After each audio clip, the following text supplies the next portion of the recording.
a 2.5 hour show. Super Radio Brothers! It's time for the Super Radio Brothers.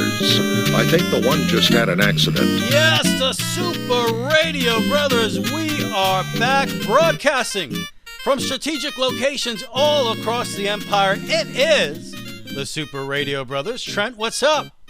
What's up? How you doing tonight? I am doing good. What an exciting night for a sports fan. You got NBA playoff basketball, a couple of huge games. They're all huge at this point, but the 76ers, we have visions of blowing a 3-0 deficit for the first time in NBA history. Wishful thinking. I'd like to see that happen. Also, the Phoenix Suns, they seem to be in a little bit of trouble in their first round series. That going on.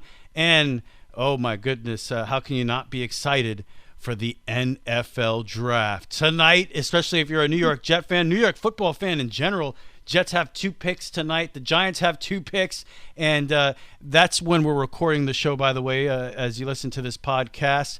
Thursday night, April 28th, the NFL draft, all these cool games going on. So we'll do a little show, and if I break in with some draft reports, Trent, I hope you don't get upset. Why would I be upset? This was my idea. Keep in mind, it would be a great idea to record this on the night of the draft. You know, how dare you take credit for your idea that I stole? Yeah, well, you stole it, so that's why it compels me to take even more credit for it. I want credit for something that I rightfully took. I give credit where credit's due. Yeah, I give credit where credit's wanted. Yeah, but it's picture this as a Super Radio Brothers draft party. How about that? Yeah. Oh yeah, that's a good one. Yeah, it's a Super Radio Brothers draft party, NBA playoff party, a celebration of life party. It's the Super Radio Brothers. Celebration of life. Don't make me sad. Now. I mean, you know. Oh, that's sad. What should we do? A celebration of what's a celebration? I don't know. Yeah, just a celebration. Celebration of life could be used. That's cool. Yeah, that's cool. Yeah. Speaking of celebrations, this is not I did want to bring this up to you at the top of the show because I thought it was an interesting question. I saw a news story where a couple of high school students, they got into it, and one of them was arrested because he participated in, I guess, what's all the rage with high school students these days, Trent, nut tapping. You know, and it wasn't just tapping the nuts. I am talking about testicles here. It was a straight up punch. The kid was injured, so one of the kids was arrested. And I just wanted to ask you, Trent, are you familiar with the practice of nut tapping? No, I'm actually not. I heard about this on the news as well. I read the same story you did, and when I heard the story, you know, about nut tapping, I mean, I could envision it. You know, I thought that I knew what it was, but I mean, like, I can't say that I've ever participated in it. But yeah, I mean, a nut tap. It just, whenever I heard it, honestly, Rich, as a male figure, it kind of felt painful, to be honest with you. I mean, I felt a little weird, Trent. The first thing I thought of was pistachios or a peanut, but it's talking about testicles.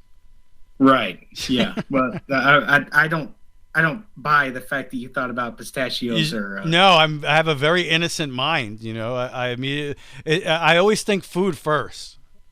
It's, I mean, I buy a lot of things you say, but no, I don't think so. So you're not familiar with nut tapping? You never? Okay. No, we did not do that in high school. Okay. I mean, I graduated in 2017, so it's been about I can't believe it's almost 5 years since I graduated high school in 2017, and now I'm getting ready to graduate with a college degree here in less than. Look at that, days. Trent. You're so old that they didn't even have nut tapping when you were in high school. I'm sure they probably did, but I just wasn't a part of it. I asked my grandfather about it, and he said that they even had it back in his day. Like nut tapping was a thing back in my granddad's. He doesn't listen to this show, so I can give his age. He's That's 70 a ringing years old. Endorsement. That should be our next promo. My grandfather doesn't listen to this show. That should be our slogan. The show, but he's 70 years old, and he has never heard He said that they used to do it, but it was like instead of like the punch like you were talking about, it was kind of picture like grabbing the back of your hand and just like kind of in that vicinity going like tap, just barely. I mean, yeah, apparently it hurt some people, but like it wasn't a full on wham as hard as you can kind of thing. I feel like if somebody nut taps you, they can't be your friend. They wouldn't be my friend. I'll tell you that. Yeah. I would not be friends with anybody that nut tapped me. I would be upset with them. We did like to inflict pain on one another in the Bronx. We did not practice nut tapping, but we did slap each other on the back of the neck. Really? A bit premature on the news intro there, producer. Excuse me, I'm talking here. Excuse me, Trent. Oh no, you're not the producer. Wasn't me. No, but it was a dumbass producer. Yeah, I hate that guy. No, I'm sorry. I can't say that. It's a horrible thing to say. No, but we would actually, if you weren't looking, Trent, like if you had your back turned to me, I would slap you in the back of the neck and then Indian rub it like really hard and go, "Give me mine," and run away. Okay. That's what we did.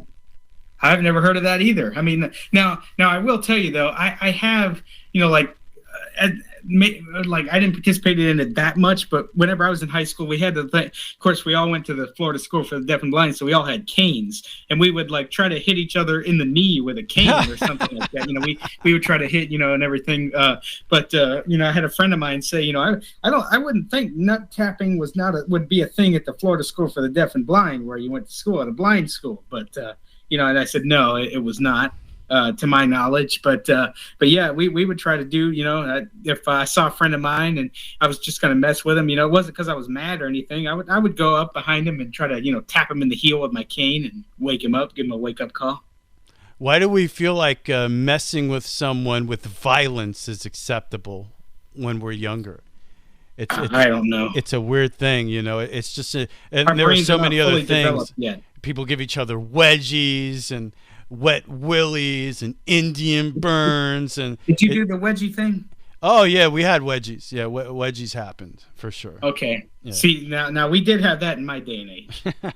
we didn't have the nut tapping, but we did have wedgies. We did. Yeah, or like the Did you say the willies? You also said the willies. Willies. Willie. Yeah, I remember that. And all that, the Indian burns. All that stuff. It's just so barbaric. I don't know how I'm sitting here today, Trent. I really don't. I don't know how I survived it, but I did. Me either. Yes. He's like, I'm shocked. Who are you? What's going on here? But anyway, yeah. I thought it was interesting. So I never heard of nut tapping either, but apparently it did exist, right? Your grandfather knows all about the nut tapping. Yes, and he explained it to me in great detail. Some detail I really didn't want to know, but hey, he explained it, so that's all that matters.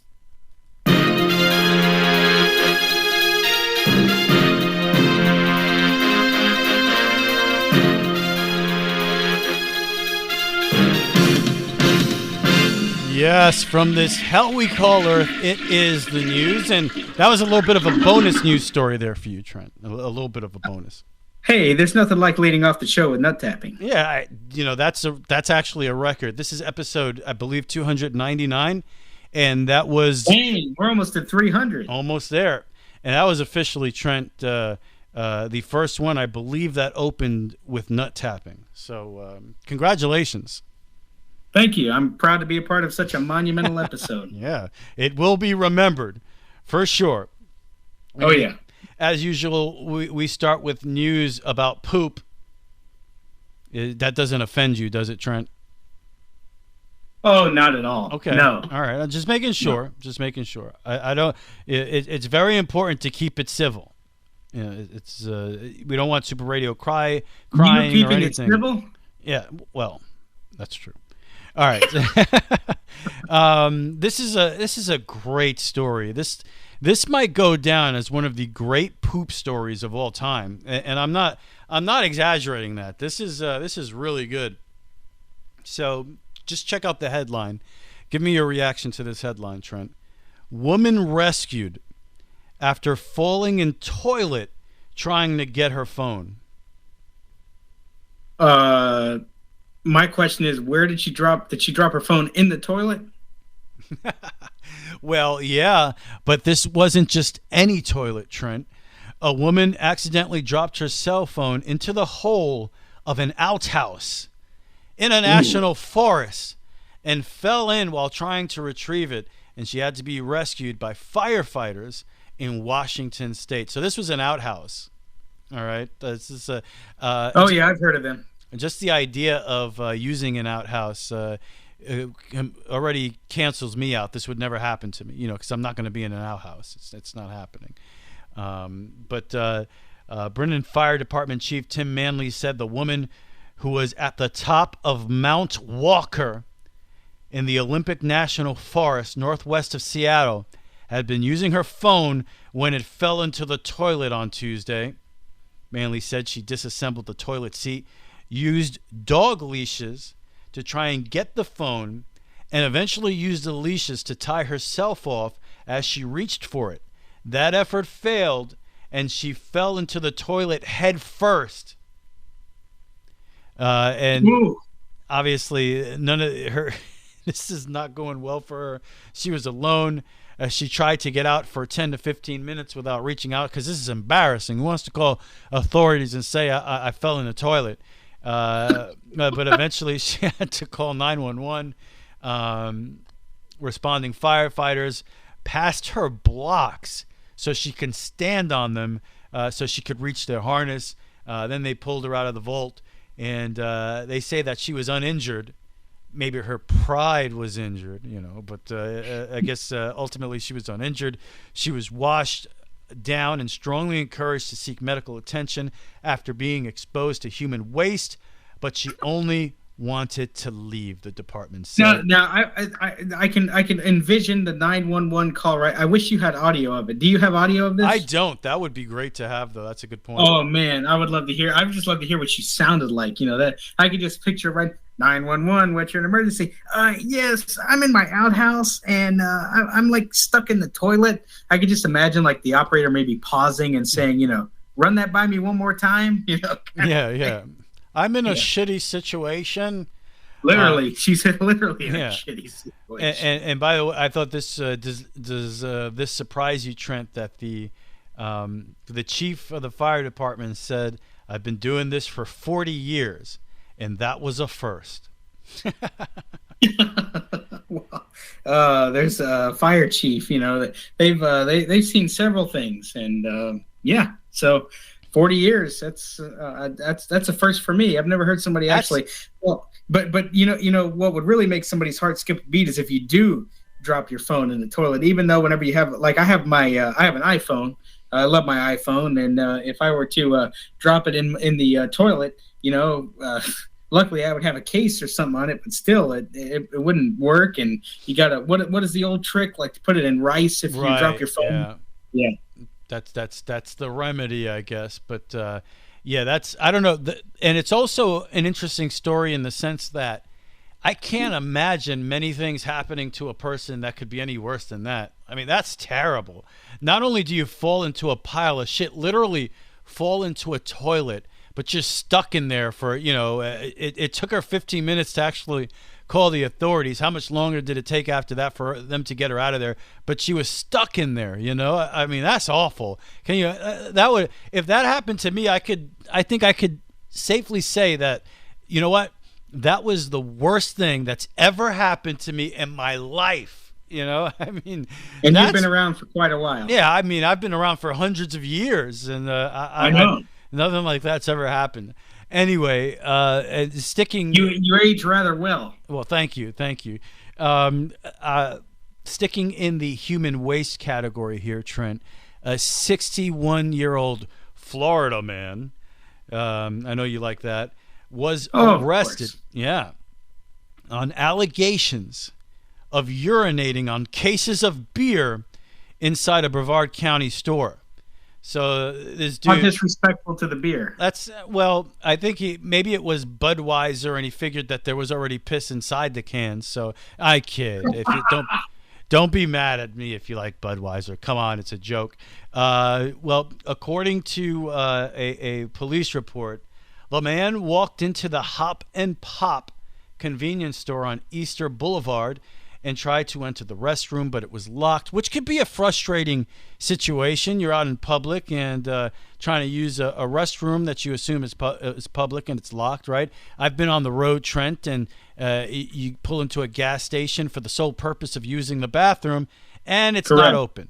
And maybe you get a drink or two along the way, or like if you wanted like a Coke or something, you could you get a drink from the gas station as well as use the restroom. But yeah, the primary purpose for me, if I was on the road and we need to stop, obviously there are two main purposes: one, to fill your car up with gas, but then two, to go to the bathroom. Yeah.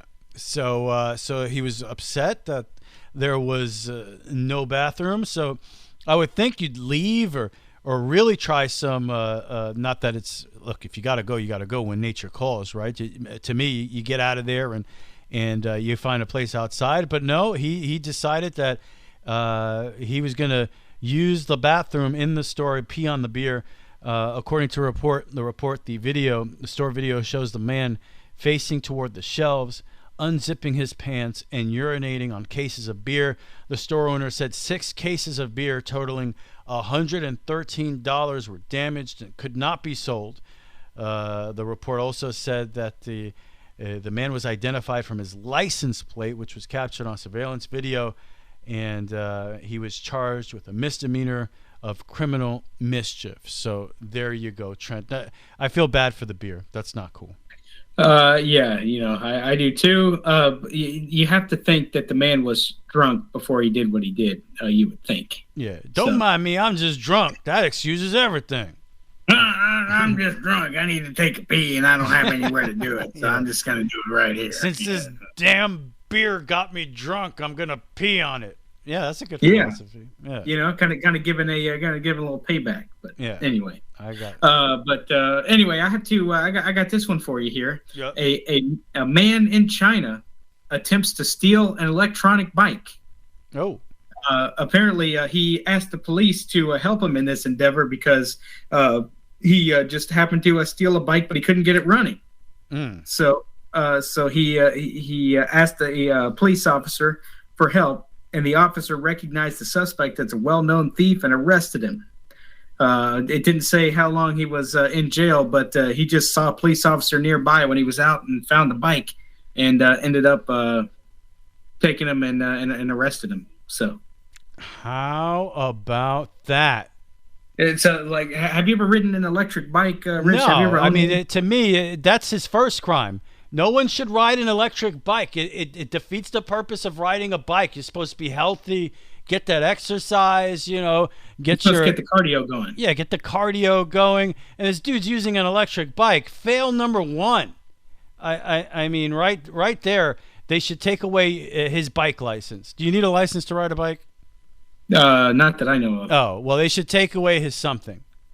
But take away his something. I like that. Yeah, so. Yeah, something important to him. Yeah, no, that's the first crime. Then the second crime, of course, we knew criminals are dumb, but I mean, asking a police officer to help you, really? That they're gonna find out. At first they'll say, "Yeah, sure," and the next thing you know, they're like, "Oh, by the way, you stole this. You're coming with me. You're going to the big house." Seriously. So, yeah.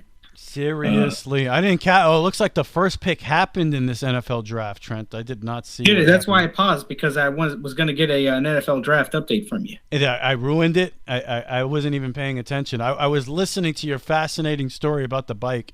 And, I'm sure you were. I didn't tune you out at all. I listened to every word you said. Yeah. Well, I listened to every word you said too, but then keep in mind we got the NFL draft going on too. Yeah, we are multitasking on this episode. I was listening to you until I realized I missed the first pick, and I was like, "Oh, I just better not miss the 4th and the 10th pick. Those are the only picks I care about." Please don't miss the 27th pick either, if we're still on the air. So I have a 27th pick. My goodness. That's not much to be excited about, actually good. Trent. The 27th pick. My team's actually good. Yeah, that's true. That's what that says. Yeah. For now. My team doesn't suck, so the draft isn't very exciting for us. I'd rather the draft not be exciting. That's true. That's a good point. But because hey, if you're picking in the top 10, unless you made my team's reloaded, dude. We're ready. Unless you made some brilliant Trayvon Walker, defensive end from Georgia, went first to Jacksonville, second straight year with the number 1 pick in the draft, and now the Lions are about to make a selection. Aiden Hutchinson, defensive end from Michigan, goes number 2. So everybody's going defense here. Great defensive guys. I watched Georgia and Michigan several years, or for many games last year in college football, and both those guys are real quick to the ball. Both those guys had multiple interceptions, not just last year, but in previous seasons that they played. So those guys are looking for some defense. Jacksonville needs a little bit of everything, if you want my honest opinion. But one draft isn't gonna fix all of their faults and all that stuff. But I would say it's no surprise for the Jags and Lions. Amazing. So they go. So after a year last year that was so quarterback heavy, right? You had the first 2 picks last year. Jacksonville taking the quarterback Trevor Lawrence, and the Jets with Zach Wilson. And this year you get 2 defensive ends, so polar opposites. Offense quarterbacks last year, this year with the edge rushers. So there you go. You can argue kind of a quarterback on your defense, if you want to look at it that way. Yeah. So you got the Houston Texans on the clock now, and the Jets and the Giants to follow. Trent, I have a suggestion from you here. Here. Never buy a sofa from a secondhand store. Never buy one secondhand. Not in general. Trent is like, what? Never buy a sofa? Why? I want to sit on something. How will I be able to give my couch report if I don't have a sofa? That's a great point. No. Never buy a secondhand sofa, Trent. Okay. Like never get your sofa from Goodwill. You know what I'm talking about? I know, but why is that? Oh, you need a reason? I'm just telling you, don't. Oh, okay. No, I have a reason. A couple in Ireland, right? They were left shocked and revulsed after uncovering a ghoulish treasure trove of thousands of human nails lurking beneath the cushions of their secondhand sofa.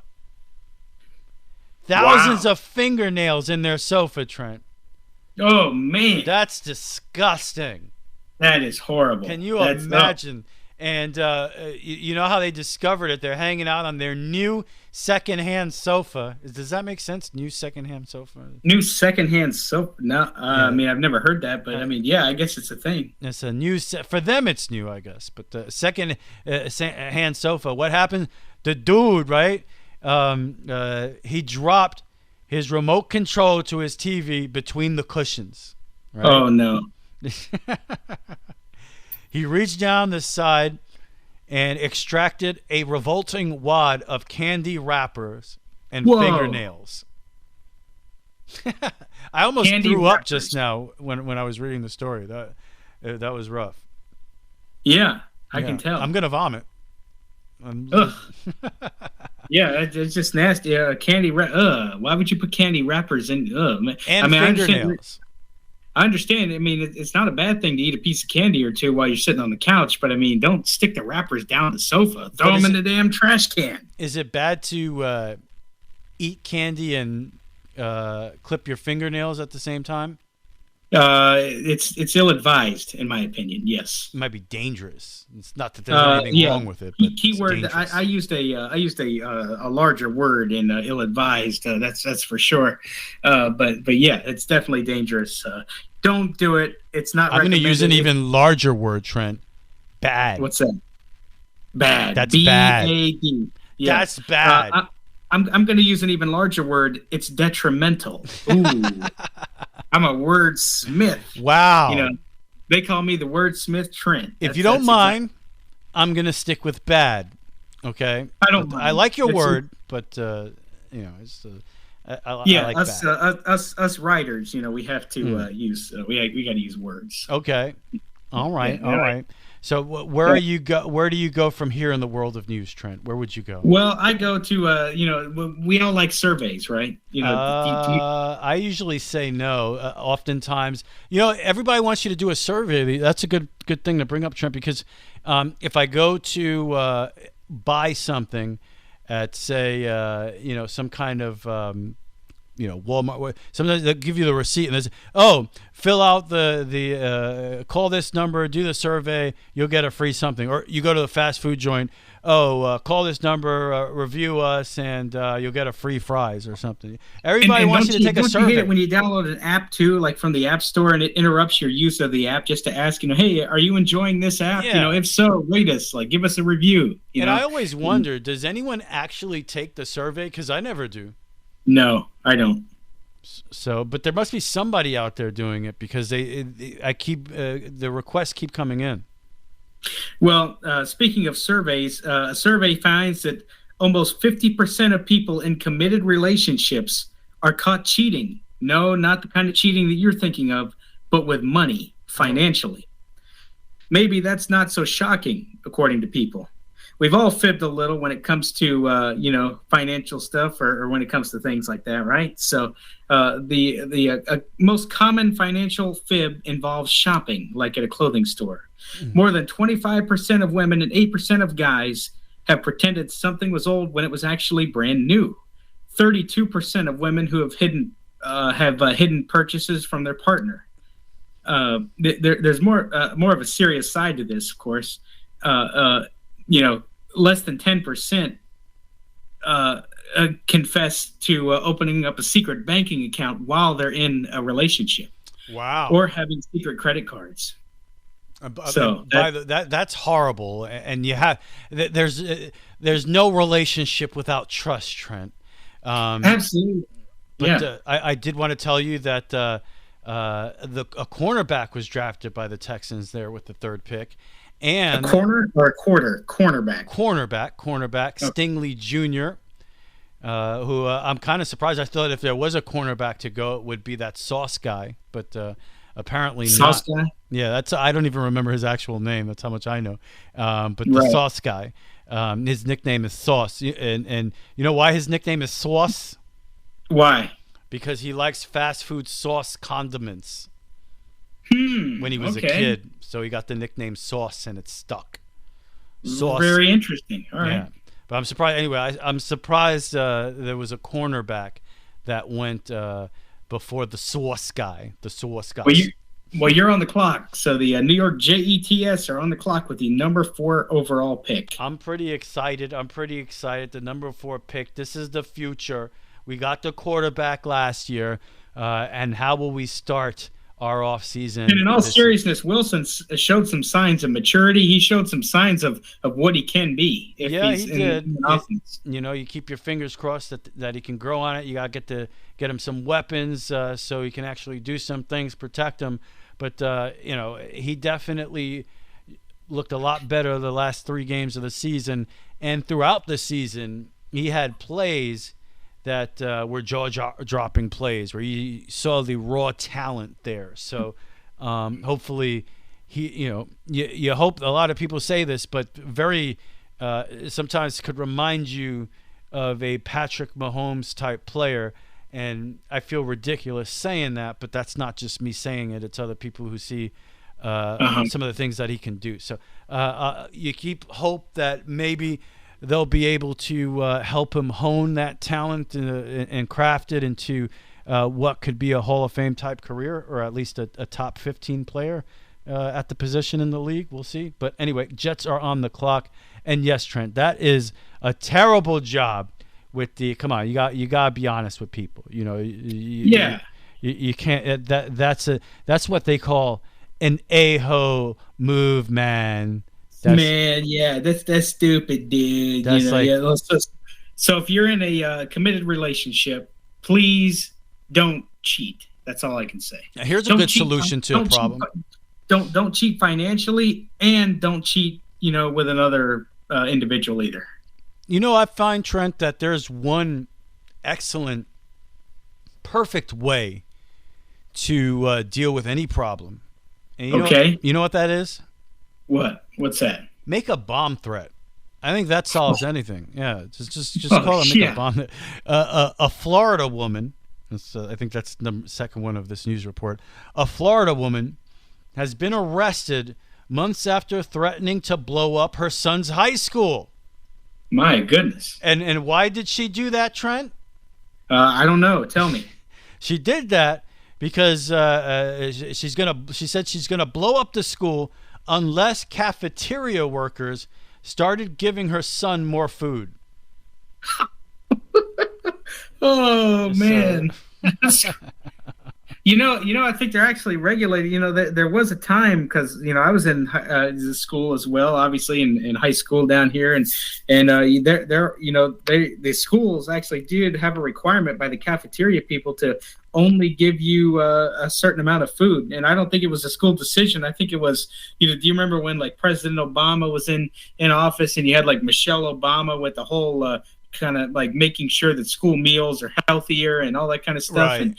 And that involved giving out less food. So, I mean, a lot of schools kept that same approach. They didn't move away from it when somebody else was elected into office. They kept the same method, I think. Yeah, well, apparently he wasn't getting enough food, and her solution was to make a bomb threat. So, I have a solution. Why don't you pack your son's lunch and he can have as much food as he wants? As much food as you pack for him. Maybe some snacks. Some extras in there, Trent. Some extras, right? Yeah, I need some snacks, or like instead of whenever the guy finishes his main course, like give him some afters, give him some dessert. How about some fruit roll up? That'll hit the spot. Man, I hadn't had a fruit roll up in years and years and years. It's been so long. Oh man. Well, you're missing out. I don't even think I liked them as a kid. He's like, you know what? I don't even like fruit roll ups. That's not for me, dude. That's not for me. I had one years ago, but it's a sheet of fruity gummy stuff. It's probably not even real fruit. They call it fruit. No, I know.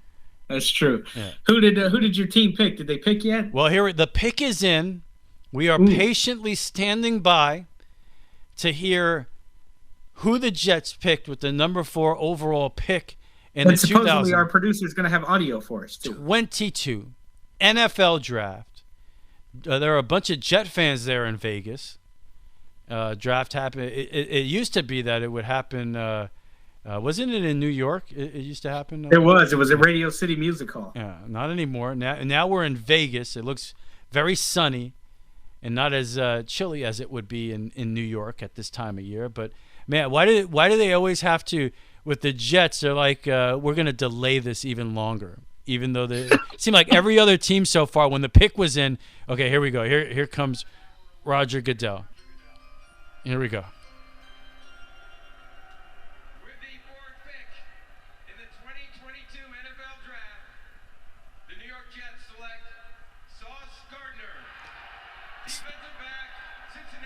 They got the sauce. They got the sauce. Yes, sir. I told you. I called did. him the sauce guy. Apparently, his name is Ahmad Gardner, and he has the. I'm shocked that a cornerback went before him, but there you go. The Jets get their guy. There were a lot of rumors that this was the guy they were looking for. They go defense with the number 4 pick after getting the quarterback last year with the number 2 pick. Now, if you're a Jet fan, that was kind of a predictable pick. This past week, a lot of people were talking about this, so we'll see. The mysteries with the 10th pick, what the Jets do there. Do they try to go rusher on the defensive line? Do they try to go offensive line with the 10th pick, or what a lot of Jet fans are hoping, go wide receiver there, get the quarterback a weapon? So we'll see what they do, but they get the Sauce Gardner with the number 4 overall pick of the draft. And the New York Giants. That's a great segue because we were talking about food, and now we talk about sauce. We're talking about the sauce. Yeah, we're talking about food. Now we're talking about the sauce. And speaking about the sauce, there was a woman, I think we talked about this last week, Trent, but she got super duper angry that her fast food burger wasn't meeting her standards. I remember that. Yeah, and the same thing happened this week. So apparently that happens a lot. But this time in Brisbane, Australia, at a maybe they only have this in Australia. It's a place called Hungry Jack's. I have never heard of it. So, and apparently her deluxe pork belly burger was no good. Pork belly burger. Yeah, Huh. it sounds delicious. But she said, I wonder what that entails. She said it was too fatty and had a small amount of pork hiding underneath the tomato. The pork was hiding behind the tomato. Did the pork think the tomato was going to save it, Trent? I guess so. I don't know what happened. She said, end quote, disgusting is what it was. And apparently there's video out there of this woman complaining about her fast food. But do you have audio from the video? I should have grabbed audio from that one, but it might have been too vulgar. Oh, okay. Gotcha. Well, although that would have made it even more entertaining. So. Oh yeah, absolutely. I mean, sometimes you can't go wrong with vulgarity, but then again, it's like with everything else, only in moderation. That's true. With that, but anyway, we go from Australia to Port St. Lucie, Florida. You know where that is? I think that's in South Carolina. Yeah, Rich, it's in South Carolina. That's intelligent. I'm so very smart. I'm good at geographies. Yeah, but a teacher in Port St. Lucie, Florida, at a middle school down there, was accused of hitting a child with a broomstick. Oh. And she's facing criminal charges and has been fired from her job after a video appears to show her hitting a student with her broomstick. The story goes on to say, according to the arrest report, she was charged with child abuse. And let me get to it here. Sorry. The story's such a downer. I know. Don't beat my kid with a broomstick. What's up with that? Yeah, it said St. Lucie County Sheriff Ken Mascara announced the teacher. Her name was, get this, Rich. Her name was Darling Lundy. So it's ironic because her name was Darling, but she didn't have much darling behavior when she nailed this kid with a broomstick. She was in her late 30s, and she was arrested by Palm Beach County's Office of Deputies on Friday, April 22nd, on a felony warrant for one count of child abuse against a First Grove middle school student. St. Lucie County Sheriff's Office detectives began investigating child abuse allegations. What's that? I said nothing, Trent. I'm locked in. I'm super interested in your story. Okay, now I understand. Child abuse, Miss Darlene Lundy on Friday, after learning that the former Forest Grove middle school student had struck a child with a broomstick because he was supposedly acting out of order. She had been using the broom to sweep her classroom when the metal handle broke off. The victim then picked up the broken handle and ran around with it. Investigators say that Lundy was angered by his behavior and threw the broom handle at the child, missing him but breaking a computer screen. You know what gets me about this story, Trent? What's that? I often want to hit people with broomsticks, but I don't do it. I know. So that's not cool.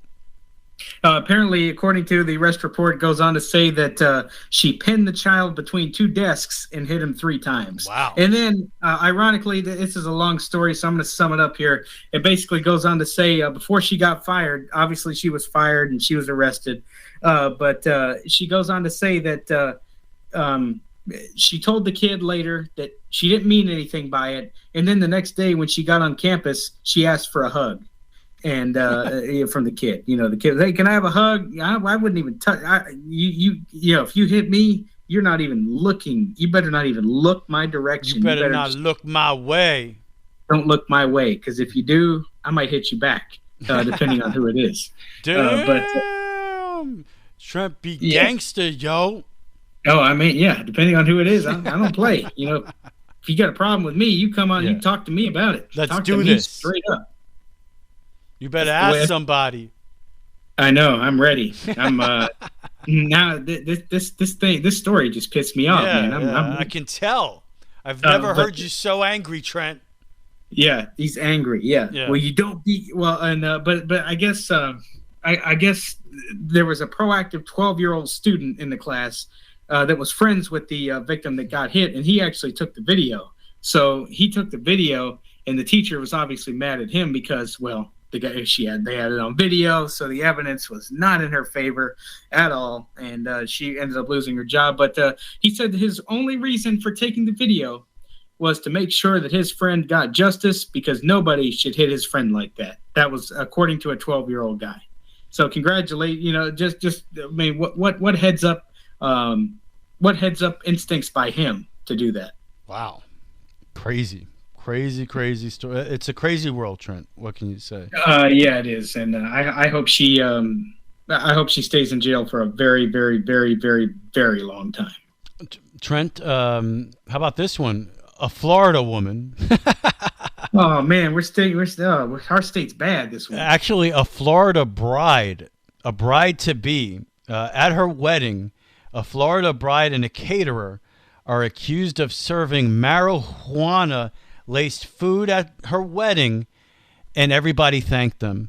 No, I'm just kidding. My. No, a Florida bride and a caterer have been arrested on charges of serving. But you would think this would be friends and family, but they were arrested on charges of serving food containing marijuana to unsuspecting guests at a February wedding, according to the officials. The bride, 42 years old, and the caterer, 31, were arrested earlier this week of violating the anti-tampering food law and the delivering of cannabis to the unsuspecting members of the audience at their wedding. Some people felt so ill that they went to the hospital, where they tested positive for THC, the psychoactive compound in marijuana. Guests reported feeling heavily drugged and said they were not warned that this was a shocking development. According to a detective's report, one guest said that he had trouble operating a cell phone. But But he's like 80, so that's to be expected. No, I'm just kidding. Damn. I'm joking, Trent. Come on, it's just comedy. We talked about this. And another thought that she might even die, according to the sheriff's report. One guest the next day told an investigator that on the day of the wedding, she felt stoned and asked the bride whether cannabis was in the food, and the bride said yes and smiled. So apparently the bride thought this was a good idea. So the next time I go to a wedding, should I be kind of questioning whether there's marijuana in the food that I eat there? Yeah, you got to be careful. You should at least ask, I guess. Yeah, I ask that at every at every restaurant I go to. If I go to Applebee's, I say, "Hey, is there pot in the food?" So you just you got to ask. Yeah, I'm gonna try that next time and see how it works out. Yeah, I'm gonna record. I'm gonna record myself doing it. We can play the audio right here on this show. You gotta be careful. What do they say, Trent? They say better safe than sorry. It'd be a funny bit is if if I did that and I could ask them, hey, do you ever listen to this show? Did you hear about the wedding that had marijuana in the food at the bride at the wedding that some guy went to had marijuana in it? By the way, does your establishment put marijuana in their food? Yeah. And I just want to I can't wait to hear their reaction. I ought to take a survey to every restaurant I go to this week. I ought to ask them that. You know what? Yeah, and I don't know. It would be great if you got someone to actually say yes. That would be. Oh man, yeah. I just wouldn't name the establishment. That's something I would not do. Oh, but people want to know. There's they need to know. I get it. I think sales would probably go through the roof. Yeah, so. I agree. What else you got, Trent? Go ahead, continue. Do we have any more news from you? Do we have any? Yes, you do. You got one more story. All right, cool. Let's have it. Well, a peeping Tom is forced to wear a bright jacket. A bright jacket? Yeah. This is almost as bad a solution as making a bomb threat every time you have a problem. But please, go ahead. Okay, well, after pleading guilty to voyeurism, is that a thing? Voyeurism. I guess it is. Voyeurism. Okay, because where I got this, they spelled the word wrong. What's that? Yeah, I said, know. how dare they, Trent? We've got bad producing tonight. Writers, they must feel our wrath. I know. Yeah, they should. Well, I'm going to come hunt this writer down. No, I'm not. No, I'm not going to hunt you down. I'm joking. You're going to be the bigger man. Okay, I get it. I'm going to be the bigger man, and I know what you meant, writer. I get it. I apologize. But yeah, no, it's he was he snuck up to a window and watched this woman change her clothes through the crack in her curtains. And a guy was ordered to wear a fluorescent jacket anytime he is inside and not anytime he's inside. Can you believe that? Wow. So he's got to wear that jacket. Does it is it just bright, or does it have some type of is there something written on it, like dunce? Yeah, I think there's like a written could be a written statement, could be, something. I don't know exactly what it is, but yeah, apparently he's got to wear a fluorescent jacket from here on out. That's strange. Anyway, I got one more for you. I just discovered it, so I need to give it to you. All right, as well. What you got? Well, you can, if you're in Britain, you may be allowed to watch TV in a self-driving car. While you're in a self-driving car and you're behind the wheel, you may be able to watch TV. But there are a couple of caveats. Britain will allow watching TV behind the wheel of a self-driving car. The new UK law comes with some restrictions.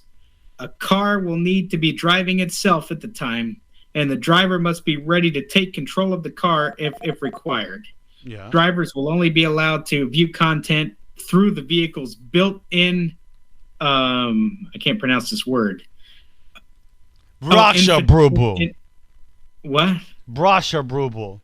Yeah, exactly. Yeah, in the apparatus is what it says. Right. The thinking here is that an infotainment, or I gave the best I could, can stop showing a TV show or film when the car needs the driver's attention, unlike a phone using a handheld phone while driving, regardless of its use. It will remain legal.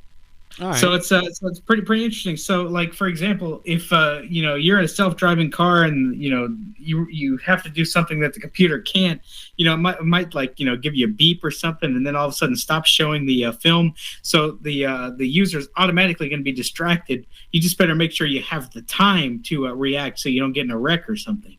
That is what I'd be concerned about. I don't know how you guarantee that. I don't think you can. I'll tell you what, though. Before Trent, I was not sold on self-driving. I don't know. How do you feel about that? Would you feel comfortable getting into a car knowing that it wasn't a human driving it, but actually a machine? I mean, in a perfect world, and if they worked, yes, because as a person who is unable to see, I would be able to go a lot more places that I want to without having anybody to go with me. That's or having an to go with point. me. So that would be cool. But Good point. Yeah, but other than that, I mean, in terms of like being nervous, absolutely, I would be, because you never know what the machine's going to do. You can't trust technology, Rich. You can't. Yeah, because usually if my internet stops working, or something kind of flaky starts happening with technology, you know what I do? What? I unplug it and plug it back in. That's the oldest trick in the book. But if you're in a car and the technology goes wonky, you're just gonna die. You can't unplug it and plug it back in. You know what I mean? Take the key out of the ignition. Then you're really gonna die. This is a good idea. You're going like 70 on the highway. Yeah, you're going 70 on the highway, and then you go 70 to nothing. Yeah. Then you're really gonna get run over. So I don't know, but before I had zero interest in getting in a self-automated vehicle. However, if I can watch television, now I'm down. Yeah. I mean, hey, it would take, if you could watch just a television, if you could watch, I don't know, a movie, or you could watch a TV show and everything. And that's over in Britain. So if you want to go over to Britain to ride in a self-driving car, more power to you. I'm on my way. I just and that is the news for yours truly. All right. So I have one final story here. And finally, Trent, how about this? A $5 implant in your hand A microchip will let you pay for items just by waving your hand. Actually, the microchip is $300. It costs $5 to implant it. So it's a $300 thing. The future is here. Many people are already making purchases with their phones or watches. But how about your hand? How about it? The company, Wallet More, is taking technology to the next level, selling implants the size of a grain of rice that connect to a digital wallet app, allowing users to pay with a swipe of their hand. Currently, the $300 chips are available in Europe, where at least 200 people have had them implanted, according to the company. So there you go, a $300 implant. I don't have to reach into my wallet and get my debit card or pull out my phone with the Apple Pay and all of that. Apple Pay, that's what I was just going to ask you. Yeah. Now I can just use my hand. So you could be just waving at somebody and, hey, how people think you're just waving, saying, hi, how are you? And the next thing you know, oh, you just paid for this. Yeah, or I give you $300 by accident. I'm like, no, I was just saying hi. What's wrong with this thing? No, yeah. I was just saying hi. Oh, Trent, you've received $300 in your bank account. Oh, thank you. I will gladly take it. I remember reading something about this like ages ago that said this was the beginning of the apocalypse. Once people start getting implants, it's an implant you could use as your wallet and identify yourself. It means the end of the world is coming. Right? It's the end times. It's the end of the world as we know it. Mark of the beast with the microchips. Anyway, but yeah, apparently this is it. This is the end of the world, Trent. Oh my, I've heard that. Oh, did you do that on purpose? Yeah. Oh. It's the end of the world as we know it. Oh my. Oh no, wait, that's not how the song goes. I thought that's what you're doing. That's how the song should go. It's the end of the world as we know it. Oh my. Way better. Way better. Yeah, I know. So, that's right. Anyway, we've all heard that song. Yeah. Would you get the? Would that be worth it to you, Trent, to get the microchip implanted so you could pay with your hand? I mean, yeah, you're right. It would save you a lot less. It'd save you some hassle of not having to get your credit card or not having to pull cash out of your wallet if you had to pay cash for something. So, but I don't know, man. I think it sounds too good to be true. I think there may be a caveat or something that nobody's telling anybody about. Well, here it is, Trent. You also have to download the app. Well, see, yeah, I'm tired of downloading apps. Isn't that weird? Like I get an implant, but I have to download an app to use it. That's so crazy. Yeah, shouldn't that eliminate you having to download the app since you got the implant? But it's like everything you buy, it's like, oh, you got to download the app with this thing, and. Now I get an implant in my body, and I have to download. It's like baseball tickets. Like Tropicana Field used to be used to have like the paper tickets where you had to print them out on a printer, and obviously, but if you wanted to go to a Rays game, I learned this last year. You had to download the MLB Ballpark app in order to get the tickets, and now you have to you got to do all that, and you got to scan the tickets in your hand whenever you're going to the trop and scan. Well, I bet you that's how it would be now. If you had this implant, this microchip, you could just show up to the ballpark and show your tickets with your hand. Yeah, exactly. That's essentially what you're doing now, except you just have to have your phone with you. I think I'm down. I'm doing it, dude. I'm getting the microchip. I'm getting the implant. Let me know how it works first, and then I'll see what's going on. Maybe I'll get two. It's always better to get two, I think. Get them in both hands. Yeah. You get two, and two's better than one. That's what I've been taught.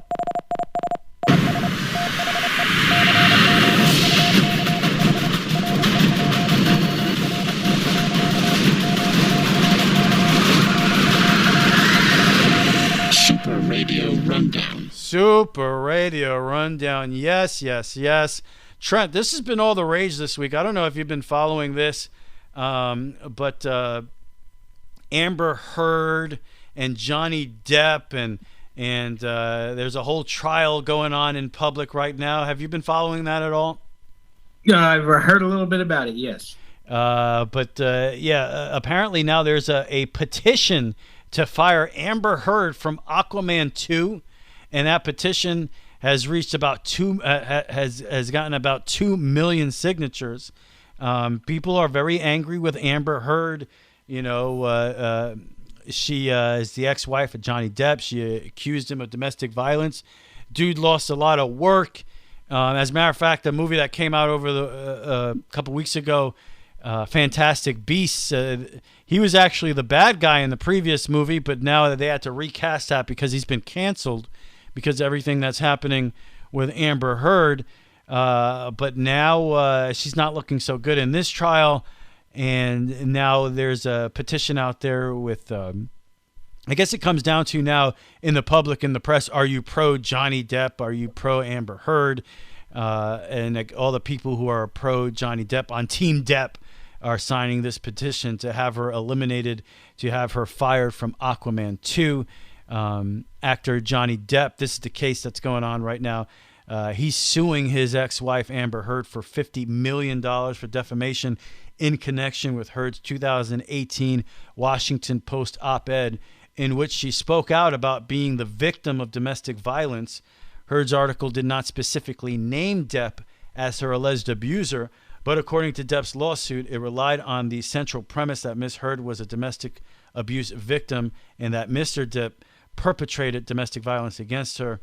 Amber Heard is countersuing Depp for $100 million. And if you've watched any of the footage, you got some of it up there on Super Radio Brothers social media. We've been following up on it, reporting on it on the social media. If you watch some of the footage that they've put out there, it just seems like you got a couple of nut jobs, airing out their dirty laundry in front of millions and millions of people. And you know what? For this country and the entire Western world, that is top-notch entertainment. And that's really the number one thing out there right now. People are going crazy for this trial, Trent. Everybody's paying attention to it. Oh, yeah. I mean, of course, it's something to pay attention to. So everybody's pretty obsessed with that. And, the biggest point to be made in the whole thing is that, she pooped in his bed, Trent. That was her revenge.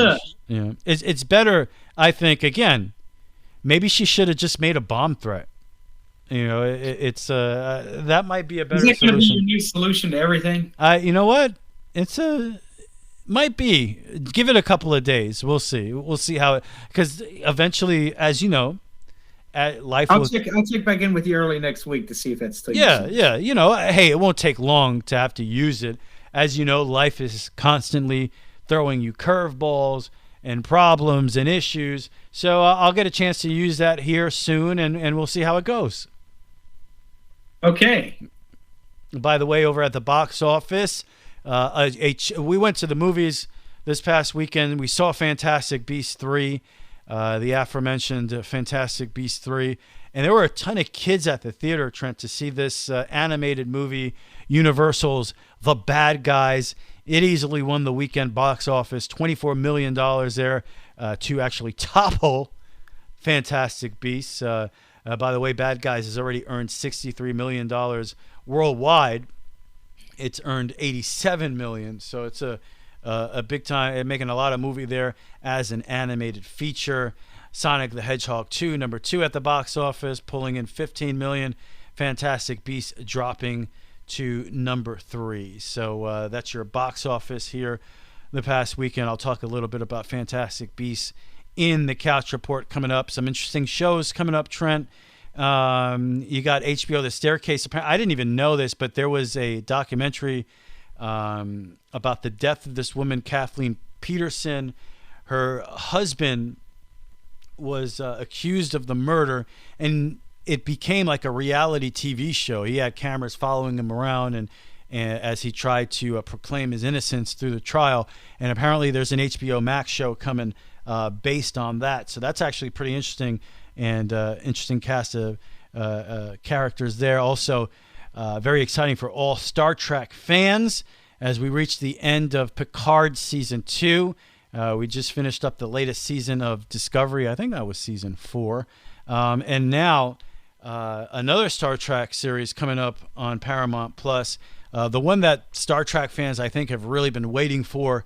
It is Star Trek Strange New Worlds, which focuses on the iconic USS Enterprise 10 years before the original series, which means instead of Captain Kirk, played by William Shatner in the original series, the captain of the Enterprise is going to be William Pike. If you remember, in the original series, the first 2 episodes, Pike was captain before Kirk took over. So just an extremely exciting show for anyone who's a Star Trek fan. Strange New Worlds comes out on May 5th. Also, if you're a fan of Handmaid's Tale, which I am, I think that's one of the great shows in television history, right up there with Breaking Bad and Ozarks, which I would put up there as well, some of the greatest shows in television history. Elizabeth Moss, who stars in Handmaid's Tale, she has a new show coming out on Apple TV. That's actually coming out Friday, April 29th, based on a novel of the same name. Shining Girls, the name of the show, is about her dream of being a journalist, and that dream is crushed after surviving a brutal assault that leads to long-term mental issues. And then she learns that a recent murder is related to her abuser, and she teams up with a reporter to find out the truth about the story. It looks pretty good. I'm an Elizabeth Moss fan. I think she's a good actor, and a big Handmaid's Tale fan, so I'm looking forward to that. And this is the best. Trent, are you familiar at all with Austin Powers? Oh, yeah. I'm familiar with it. So, and that was 3 movies starring Mike Myers, who's, one of those brilliant actor, comedians, and his ability. I guess what always made what Mike Myers did was his ability to play multiple characters. That's what he did in his movies. Like in Austin Powers, he played Austin Powers, who's the James Bond type character, and of course he played Dr. Evil. Well, he has a new show. It's been a long time too since we've seen Mike Myers. He has a new Netflix series coming out, The Pentaveret. And basically, of course, yes, he plays a bunch of different characters in this show as well. It's a timepiece, which should be pretty funny. It's and it takes place during the Black Plague of 1347, and he plays 5 different characters. And again, it's a chance to see Mike Myers again, and it's been so long. So I'm pretty excited about that Netflix series. And that's also due out in May. And of course, coming up here soon as well on May 5th, Doctor Strange, Multiverse of Madness. There's so many cool different rumors coming out here, things that have been confirmed, things that haven't, and a lot of possibilities with the multiverse. You've seen that with the MCU and Disney working with Sony to bring the Spider-Man universe where it rightfully belongs in the MCU. Sony owned the rights to Spider-Man, and they figured out a way to work with Sony. But still, Marvel has such a huge catalog of characters. Sony owned the Spider-Man stuff, but Fox actually owned all of the X-Men stuff. And what did Disney do? Well, they did what Disney does. They bought Fox, right? So now Disney has all the X-Men stuff. They can include that eventually at some point here in the MCU. And apparently there's going to be a lot of X-Men stuff in Doctor Strange. And we had a poll, and people who took our poll on Super Radio Brothers social media are expecting 5 to 8 different versions of Doctor Strange in the Multiverse of Madness. So needless to say, man, oh man, it's pretty exciting if you are a fan of the MCU and Doctor Strange, all of that. 1 week from Friday, the 29th, you have, well, actually, that's Thursday, I believe. So bottom line, Trent, we can't wait for Doctor Strange. That's going to be if you're listening awesome. Late tonight on a Thursday, April 29th is tomorrow. That's no. Friday. No. April 29th is, I'm pretty sure, Monday. I just want to confuse people listening on a day that's maybe not Monday or Friday. Isn't that great? Okay. I purposely want to be confusing. Is that wrong? To each his own, whatever they say. Yeah, there you go. I like that, Trent. Thank you. You see, that's supportive. Thank you for supporting me. You know, I really appreciate it. Maybe you weren't with it, but because you're my super radio brother, you decided that, hey, you know what? I'm going to support him. I'm going to support my super radio brother. And I appreciate that. Oh, I go along with pretty much everything. Well. Nonetheless, I appreciate it, Trent. And finally, here on the rundown, are you ready for Mom? Do you know what I mean by that, Trent? No, I do not. What? You're not ready, dude. I'm not, because I don't know. You're not ready for Mother's Day. Oh, for Mother's Day. How yes. dare you?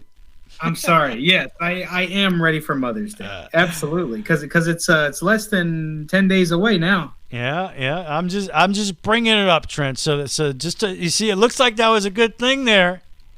You know, maybe someone might have forgot a little something. I'm just saying. That's why I brought. I just want to make sure at the end of the rundown here. The way you worded it threw me off. Well, that's exactly what I wanted. Good. Goal was accomplished. Video game news. Video game.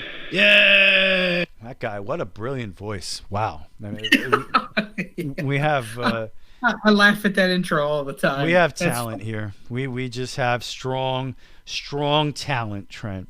You know. So here's some good video game. The guy doing that sounds like a nerd. Video game, yay! Yeah, he sounds, you know, he sounds like a saint to me. You know, a saint. Okay. Yeah, someone that's just, you know, a step ahead. You know, angelic in nature. You know, because when I hear the voice, it's like a celestial choir.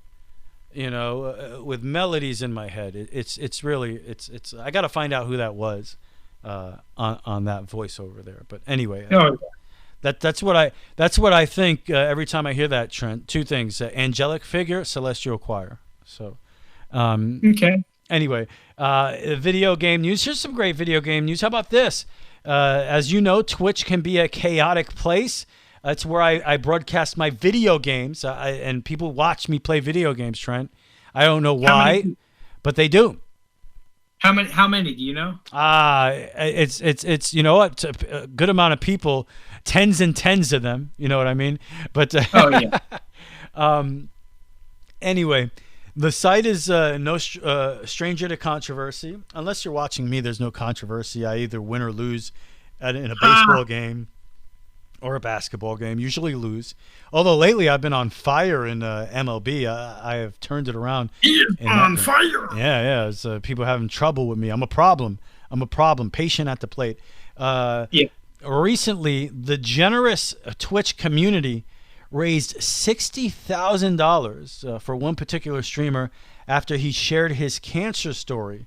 And that's pretty awesome. What a great community they are. And that's the kind of joyous news we all need. You know, it's good to hear that from time to time. Now Twitch is starting a new initiative launched to bank on the generosity they experienced through that story. Now they're trying to raise money to help combat childhood cancer by catching Pokemon. So wow. I guess that's still a big thing, people trying to catch Pokemon. So, but now it's for a good cause, Trent. They're going to try to catch Pokemon to battle childhood cancer. Yeah, I agree. That's definitely something, you know, for sure. I mean, that's something you want to try to combat. That's for sure. Yeah. There's another thing going. I was never smart enough to do this, but apparently people would stack their PlayStation Plus memberships. Basically, you get a 12-month membership, and then you see, a 12-month membership is now on sale. Well, for half price or something. Well, let me buy it and stack it onto the one I already have. You know, now I have 2 years. You know, except one of the years was half price. Well, stacking a membership is now forbidden. That's not cool. It's just been apparently it was looked at as a loophole.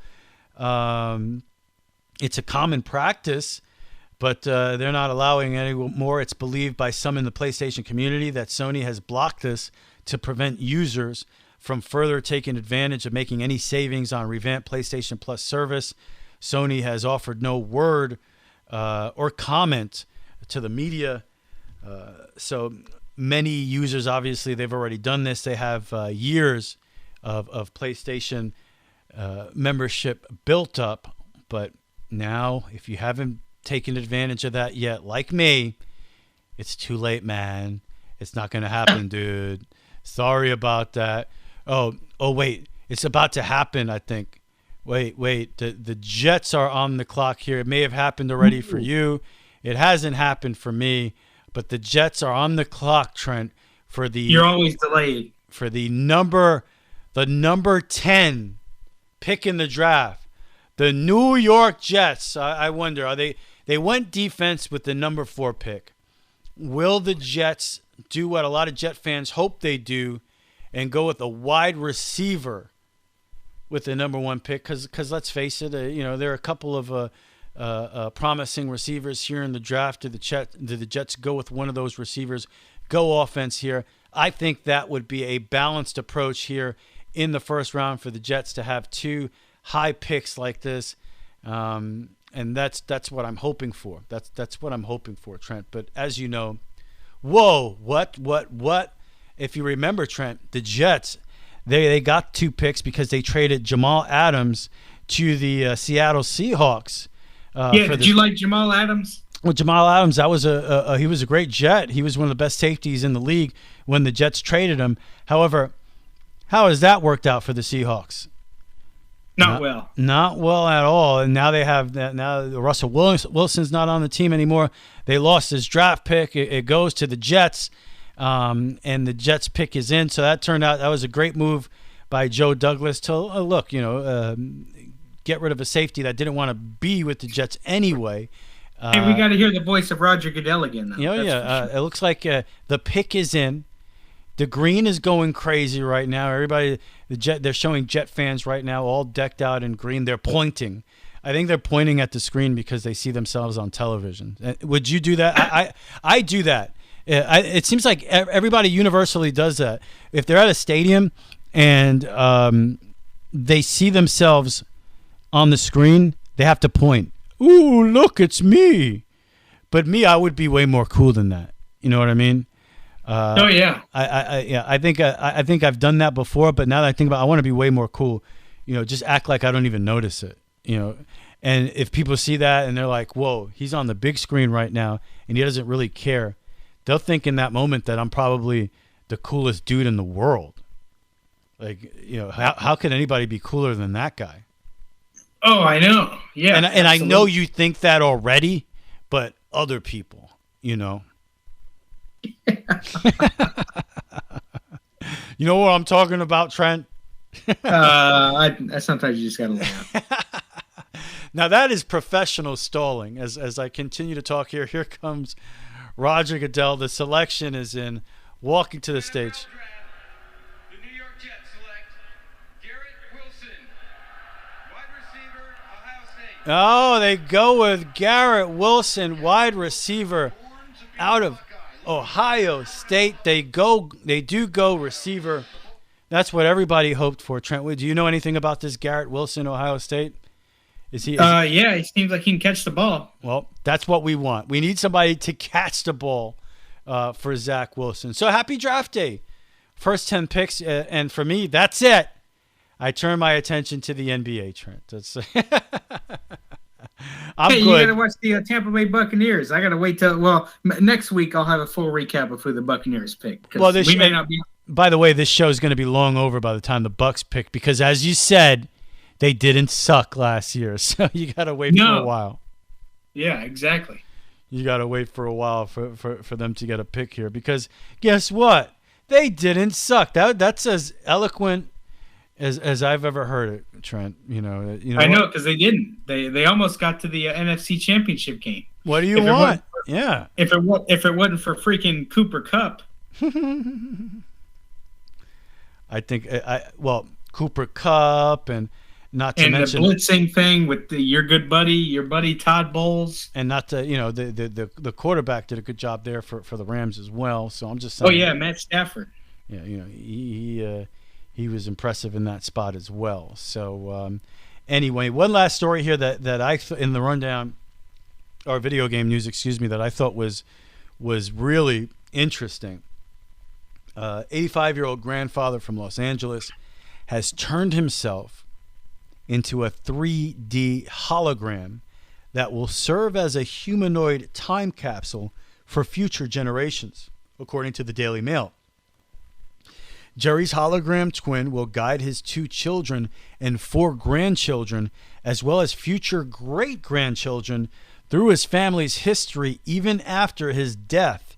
In partnership with 8i, the 3D hologram was captured in custom green screen studio using 30 individual cameras, as Jerry thoughtfully recites his family history, accompanying home videos and photos while they're projected on this simulation, and he explains them. That's pretty crazy. Users in his family using a headset such as the Meta Quest 2 can then view the final product in immersive VR. They can even walk around Jerry's 3D hologram, view the experience from multiple angles. For Jerry, the project is a way to preserve not only his family's history, but his own personal legacy by allowing him to interact with future Terrence family members even after his death. That's the future, and it's kind of freaky, Trent. Oh, it is. Oh man, that's freaking. That just freaks me out thinking about it. Huh? Yeah, it's like because now, for people like me, there are like my great-grandfather, even my grandfather I never met. He died when my dad was young, or my grandmother that died when my mom was young. There are a lot of people that passed away, even generations and generations ago, that you wonder about. In the future, all of these, a lot of these people, their existence will be cataloged with holograms, and you could just turn on a program and meet your ancestors. That's pretty freaking wild. It really is, absolutely. So and we started seeing this. Would you like to meet your ancestors? Sure, yeah, I'd love it. I'd love to get an idea of what the people were like before me, and I did have an interesting experience. Probably not as creepy as you, but no, and not as cool at the same time. I don't expect anybody to be as cool as me. But I'd like to see where all this coolness came from. But I did have an interesting experience. A Christmas gift a couple years ago my wife got me was my Ancestry.com, which was pretty interesting. And through that, met some of my Irish ancestors that I'd never met before. An uncle living in Texas, and I heard stories about my grandfather, who I never met. And it turns out, he was very, we had a lot of things in common. He was into boxing and martial arts and stuff like that.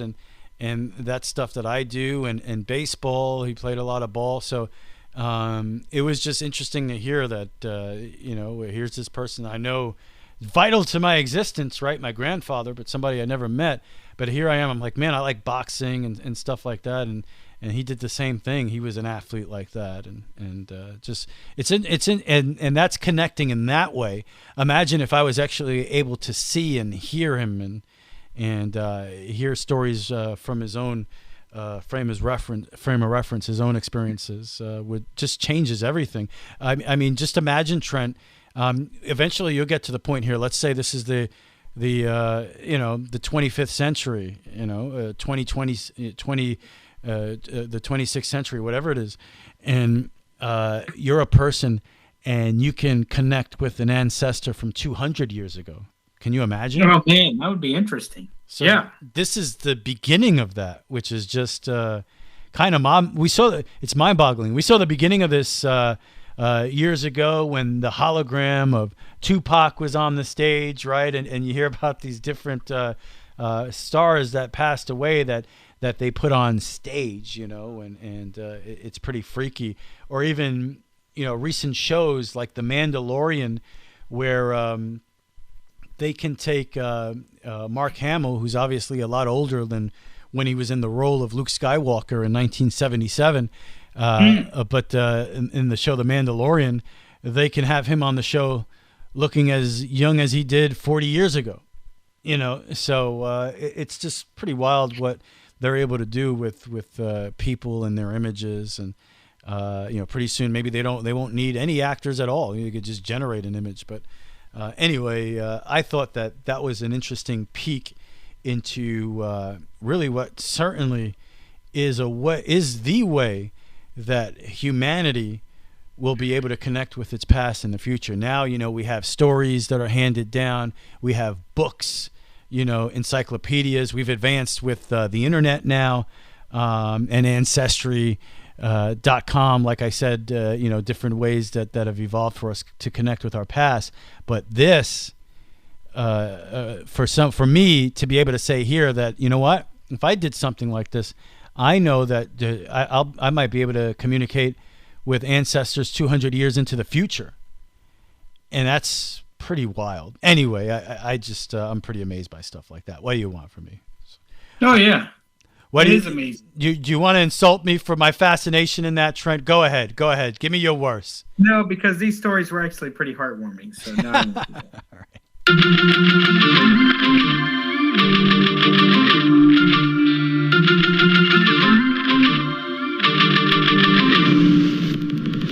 Yeah, Super Radio Brothers Sports, and you've had some of that here tonight with the NFL Draft and the New York Jets. I've only reported on the Jets, but it's only natural, Trent. Oh, of course. I mean, I would be shocked if you didn't report on the Jets. We did give you the first pick with the Jacksonville Jaguars. But anyway, yes, Super Radio Brothers Sports. A lot going on. NBA playoffs, the NFL Draft today, Major League Baseball. I mean, we are in sports heaven. Trent, I'll let you take it away. Take the wheel. What's going on in the world of sports? Well, I want to start with, let me give a little update on my Major League Baseball team here, the Tampa Bay Rays. First of all, I need to congratulate your New York Yankees for actually winning a series against the Baltimore Orioles. Can you believe that? Well, not only winning a series, but getting a series sweep. I know. I can't believe they did that. Yeah, 2 sweeps in a row, 6-0 on their recent homestand.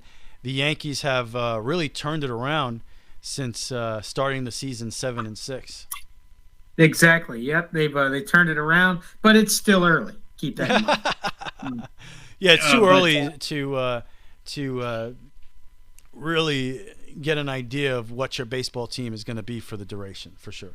No, oh man, that's funny. But yeah, the Tampa Bay Rays, they've been playing some decent baseball. I mean, they're a little uneven. They kind of had a couple of had a little bit of a turbulent start, but other than that, they're moving around. They ended up taking 2 out of 3 from the Seattle Mariners, out of all teams who have had their number. The Rays went 1-6 last year against the Seattle Mariners, and a couple of years ago, I don't even think they even won a game against Seattle. It looked like Seattle was going to really take care of the series early on, especially going back to Tuesday night's game, because the Rays were it was in the top of the 4th. I think it was a scoreless game, if I'm not mistaken.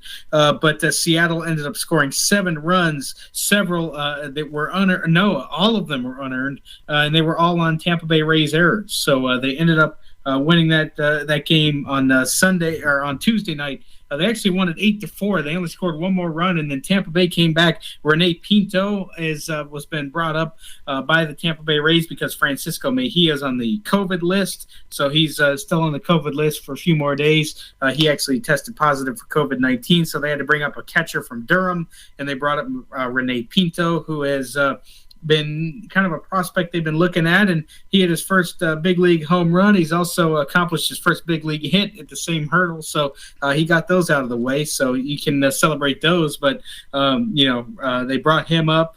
He ended up hitting getting his first big league hit / home run the other night, but it wasn't enough for Tampa Bay. But Wednesday night they ended up holding on. They scored several, and they ended up winning by a pretty decent margin. And then of course Thursday, if you're listening late Thursday night, or if you're listening on Friday or any other day, they had the matinee series. They used 6 pitchers.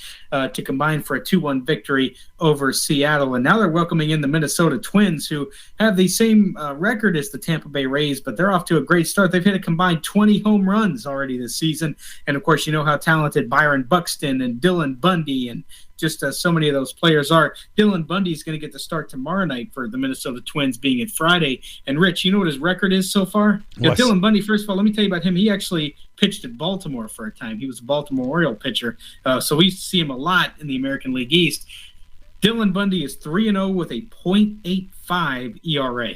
Wow. I mean, I can't imagine. I know it's his only, and he's making his fourth start this season, but still, .85 ERA is pretty darn good last time I checked.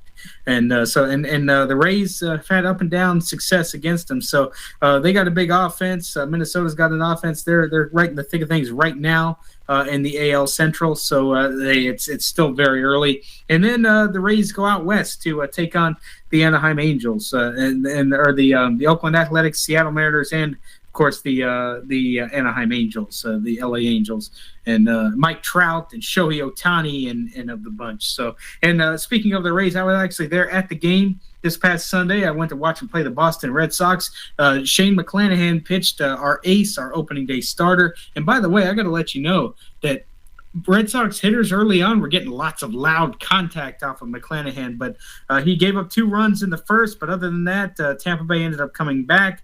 They ended up taking a 5-2 lead, and that was the final score. They scored, 3 in the fifth to take the lead, and then they added on more as the game went on. So I'm 1-0 so far this season when going to Rays games, and I must say that Rich Carroll and I right now are trying to plan to actually be there. The Super Radio Brothers may actually be in the same stadium next month because Rich and I are going to do our best to make it to a Rays-Yankee game. Yeah, that would be incredible, and maybe we get some video out there, to post about our experience hanging out and watching the Rays game at the Trop. That would be pretty cool to do. So, yeah, we're looking into that. They play each other at the end of the month. We'll see where the teams are at that point. Right now, I think it's right around Memorial Day weekend. So yeah, that would be a lot of fun. That would be something. But we're definitely going to look into that. So, about your first place New York Yankees, Trent. I can glow in that here in April. Right now. Your first place New York Yankees. By the way, only team with a better record in all of baseball than the Yankees is the New York Mets. Mets. How about the 2 Subway teams? Yeah. Mets 14-6, Yankees 13-6. Both teams playing extremely well. With the Yankees, they lost that series against Baltimore last week, and it looked like it was the end of the world, really. I mean, you start the season 7-6. On top of that, you lose 2 out of 3 against Baltimore, and you have a historically awful start offensively for the Yankees. And one of the guys that's a prime example of the turnaround is a guy like Isaiah Kiner-Falefa, who at that point, Yankees were 7-6. He was 1 for 17. Just looking awful out there, making errors at shortstop. But since then, he's batting close to 500. He's really turned it around, shows some athleticism on the base pads. Still, I think, questionable defense, but we'll see how that develops during the year. He's a Gold Glove fielder, but that was at third base. For me, anyway, he has a lot to prove at the shortstop position, but he's looked really good with the bat. So Yankees take 2 out of 3 from Detroit over the weekend. And the big highlight from that series, aside from losing the third game, that was the highlight with that series, because then you started feeling good. You lost 2 out of 3 against Baltimore, but then that inability to finish a sweep against the Tigers, that was really disappointing. And I guess the big controversy nationally in that game was the fact that Cabrera was going for his 3,000th hit, and Yankees walked him pissed everybody off. Walked him in the bottom of the 8th. Yankees are trying to win that game. Didn't work out. Next guy got a 2-run single. So that was there. And then over the weekend, Yankees take on Cleveland Guardians, and they finally get a sweep. They get Garrett Cole on the mound for the Sunday game, and that was the highlight of that series, because everybody's thinking it. They're like, well, Yankees took the first 2 games of this series against the Guardians. Here is Garrett Cole. Is he going to mess it up? Look at it, as awful as he has his previous 2 starts. Well, not this time. He gets out there, he does his thing. 6 2/3 and 9 strikeouts, only 1 walk, no earned runs. So finally, you get a good start. It's against the Cleveland Guardians, so let's not go crazy. But still, you need to see Garrett Cole pitch well, and that was his best start of the season so far. And he's not the only one pitching well. Yankees have the 3rd best ERA in baseball. I think number 1 or number 2 bullpen wise. So, and it's as historically bad as the start was for the Yankee bats, it's been historically good for the pitching. I mean, the Yankees can pitch, and that's with Garrett Cole having 2 bad games. Finally had a good game his last game, but you see Nestor Cortez, who was showing signs last year that this guy's a much better pitcher than he previously was, and he started the season on fire. Really one of the best pitchers in baseball so far. He has an ERA under 2. Severino had a shutout through 6 innings in his last start before getting touched up a little bit, but still he's pitched great. Italian has looked pretty good. Montgomery's looked okay, but overall the Yankee pitching has been what's carried them until the last couple of games, where you really got that offensive explosion. They scored 10 runs in that last game against the Guardians, 12 in the first game against Baltimore, and 10 in their last game against Baltimore. So the bats finally starting to come around. I was looking at Rich, you're missing something. What am I missing? You're missing the trash, which was thrown on the field, and that's good thing you bring that up, just because that game was interesting for a couple of reasons. That was the second game against Cleveland. Your trashy Yankee fans decides to trash the field. How dare you, Trent? How dare you, Trent? It wasn't quite the Malice in the Palace, but it was an ugly scene. And what really made it, it can never be worse, because look, you never throw something on the field at players. Nothing can be more disgusting than that. But what made it worse as a Yankee fan watching it on TV was really how great a win this was, and how that kind of ruined it at the end there, because you had the Yankees actually down by 1, down to their final out, man at second base, Kiner Falefa at the plate, and he smokes a double to left center field that scores the tying run. And so that's pretty dramatic. And if that's not dramatic enough, here comes Gleyber Torres, who's benched on the day, hasn't had a great start to the season. As a lot of Yankee fans know, has had a couple of down seasons now. He's been pretty awful. So he's benched in this game, gets to pinch hit there in the 9th inning, and hits a walk-off double. So there you go. Exciting victory for the Yankees Saturday afternoon in the Bronx. And those fans ruined it, throwing stuff on the field at players. It's something that actually happened that started when on Falefa's double, because when he hit the ball, the Guardian player, I forget his name now, the left fielder, I think it's Chen, he ran head first into the wall trying to get the double. And I guess maybe fans were saying something he didn't like, and then the Cleveland center fielder runs and climbs the wall and starts yelling at Yankee fans. So, there's never an excuse to throw things on the field. But those Cleveland outfielders were playing. The center fielder was the first to climb up the wall and start yelling in their faces.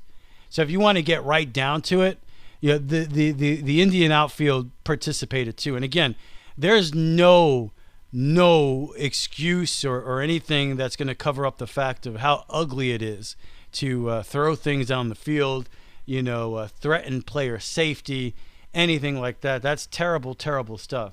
But if you're the Indians, you don't need to respond to things that you're hearing from the crowd. Come on, what you did was you made the situation worse, climbing the wall and getting in fans' faces. So then the game ends and you get stuff thrown at you. What can you do? It's pretty terrible, but that's what happened. Made me so mad it just made me knock my drink can over. That's how mad. But for me, I move on. I look at it as it's something that happened. The only thing that's important to me as a fan is Yankees get that 5-4 victory over the Guardians. They get that sweep, and we'll see what happens when the Yankees go to Cleveland.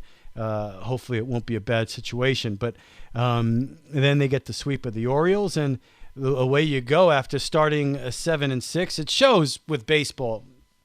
We mentioned this before. It's April. And you really, maybe at the end of May, you start to get a sense of who your team is going to be. So you can't sit here and say, it's what have you done for me lately? Last week you're 7-6. This team's the worst thing in the world. Cashman should be fired. This week you can't turn around and say, well, they've won 6 games in a row. They're going to win a World Series. I still don't have a feel for what this team is yet. I think there's a lot of strikeouts in that lineup. I hate Joey Gallo. It's funny. I put up a Super Radio Brother highlight video, if you haven't seen it yet, my solution to fix the Yankee offense. I put out this video, and all of a sudden the offense explodes. Like, yeah, what's wrong with the offense, But I put out this video, how to fix the Yankee offense, and I think you drop a Joey Gallo, and you give Andahar a chance. I mean, back in 2018, you're talking about a guy who hit 297, 27 home runs. He's playing left field in the minors right now, hitting 333. Give the guy a shot. He's another contact hitter. If you're looking at, and if you got another contact hitter in this lineup, all of a sudden, this Yankee lineup is looking pretty balanced because, and not to mention the start that Rizzo has had. He hit 3 home runs in the game the other day. He leads the majors in home runs. It's not like he's an all or nothing hitter.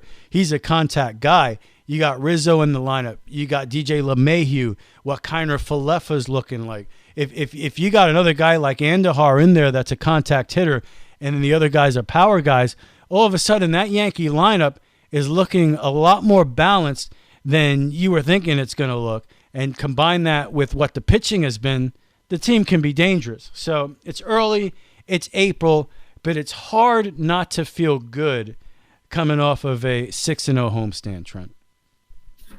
Well, you got to be happy. Our baseball teams are, kind of gotten to uneven starts, but the American League East is still relatively packed. Baltimore's kind of starting to distance themselves a little bit, but, the top 4 teams, they're right there. Well, Baltimore, everybody knows they're going to stink. I think the Red Sox have maybe gotten off to a slower start, but a lot of people really didn't believe in the Red Sox coming into the season. They thought they were going to take a step back, and so far that's been the case. They're 8-12, 3-7 in their last 10 games, and the other 3 teams have just been humming along. The Rays 7-3 in their last 10, the Jays 7-3 in their last 10, and the Yankees 8-2, and that's the difference in the division right now, which really is nothing. Rays only 2 games back of the Yankees, and the Blue Jays half a game back of the Yankees. So that's a packed East. Dare I say, possibly the best division in all of baseball. Although maybe the National League West has something to say about that, especially with you expect the Dodgers and the Giants to play good baseball, but the Padres are looking like maybe they got it together this year. Maybe they're going to compete as well. So that National League West looks pretty strong as well. But I could make an argument easily for the American League East being the best division in all of baseball. Yeah, I heard that. So great baseball report. And sorry about that. Great baseball reports. And hey, now it's time to get to the NBA playoffs and think about the NBA playoffs. Rich, this is where I want to start. Without the Brooklyn Nets. The Brooklyn Nets went down, and they went down hard. Trent, can I give a live update on NBA playoff stuff? Go ahead. As we get into this. How about this? The Phoenix Suns, the number 1 seed in the NBA, basically lapped the association in the regular season. The next closest team, the Suns were 8 games better than them, right? And the Suns are trailing this game against the 8th seed New Orleans Pelicans 100-99.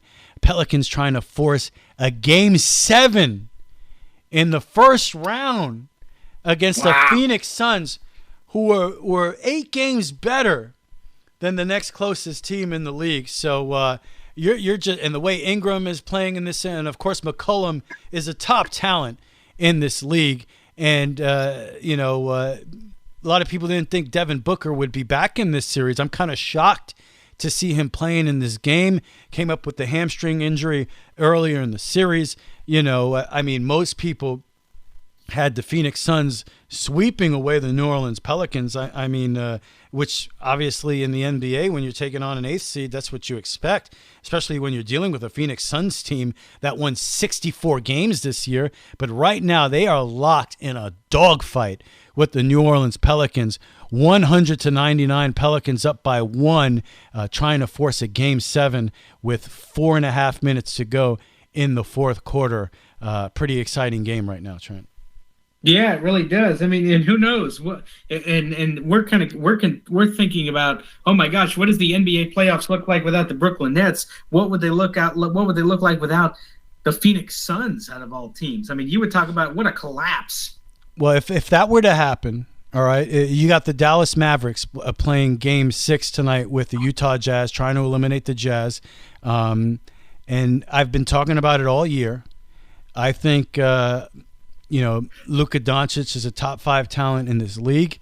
I think that he was a lot of people didn't put him in their top 3 MVP conversation.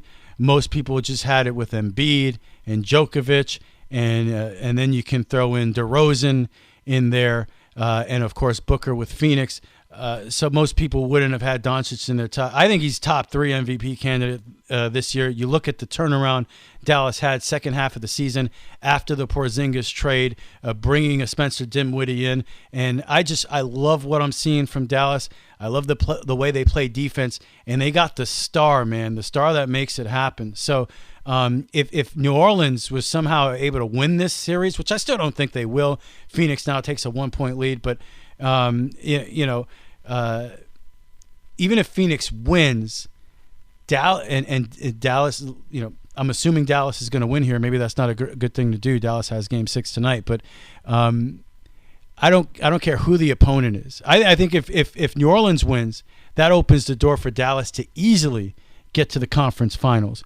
But even if Phoenix wins, the Mavericks are going to give Phoenix all they want in the second round. That is going to be a series to fight because, Dallas has Chris Paul. They have Devin Booker, both great players. Chris Paul, a little bit on the wrong side, right? 36 years old. We saw him huffing and puffing at the end of the other game, the other night that New Orleans won. The best player on the floor of that series is going to be Luka Doncic, hands down. I don't care what anybody wants to give me about Devin Booker, and he's an MVP candidate, and Chris Paul is the point god. Yes, Chris Paul is great. He's a Hall of Famer, but he's 36 years old. He's not the top of his game anymore. The best player on the floor, if we get a Phoenix Dallas second round matchup, is going to be Luka Doncic. Now it's a little premature. We got Game 6 tonight with Utah, and they're trying to force a Game 7 as well, just like the Pelicans are trying to force here against Phoenix. But yeah, really exciting development in this game. All right, so you were talking about the Brooklyn Nets, Trent, and yeah, shocking. I think even more shocking than the fact that they're not in it. And look, it just shows you what you know at the beginning of a season sometimes. They had the best odds to win an NBA championship. You know who number 2 was? Who? The LA Lakers. Yeah, and they're gone. Lakers didn't even make the playoffs, and I think it's debatable if Brooklyn did because they didn't even win a game. So it shows you what the experts know before the season starts. But I think that's it right there. For me, it's not so shocking they lost to the Celtics. Celtics had a great year. They got some great players there, some up-and-comers. Tatum looks great. I think Marcus Smart is one of the most underrated players in the league. You can make an argument that he's the top 3 point guard in basketball right now. Definitely, you can argue the best perimeter defender in basketball. But it's not shocking that they won this series to me. What's shocking is the fashion, to sweep a team that has Durant and Irving, Kyrie Irving is shocking. And I think the fact that how bad Durant was that those were the two most shocking things for me. Yeah, that's a great point, because every game I think everybody was expecting, okay, Durant was bad in that game, but he's going to come back with 30 now, and it just never happened. I mean, it did happen in Game 4. He scored 37, but, it was too little too late.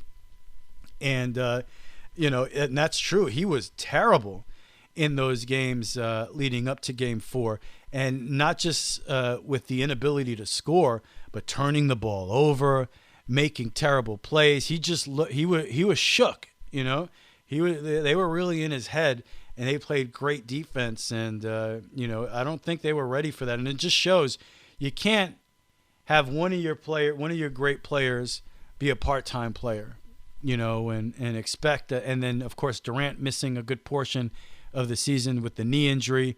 You can't expect that. Hey, we're never going to play with each other the entire season, and and all of a sudden the postseason gets here, and we're going to flip a switch and be able to win games in the playoffs.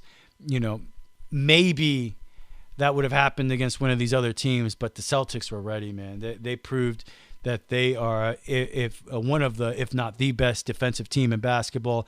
And man, that Tatum, he's pretty good. And this is going to be an interesting matchup in the second round with Milwaukee. Milwaukee missing Middleton, of course, for the series. But man, Giannis is incredible. He's unstoppable. He's a force. So, and they are the defending champions. So it's hard to pick against. When does that series start? It starts this weekend. It starts this week. I think it's Sunday. I might be wrong about that. I got to take a look at it. But yeah, it definitely starts. And I know Game 1, it might be Sunday at 1:00. I want to say. I believe it's a. What's a prime time for a Game 1? Oh yeah. Watch that. Yeah, that's great. I love that. Because most likely I think we'll get some your first place New York Yankee baseball at Sunday at 1:00, and some NBA playoff basketball to supplement that as well.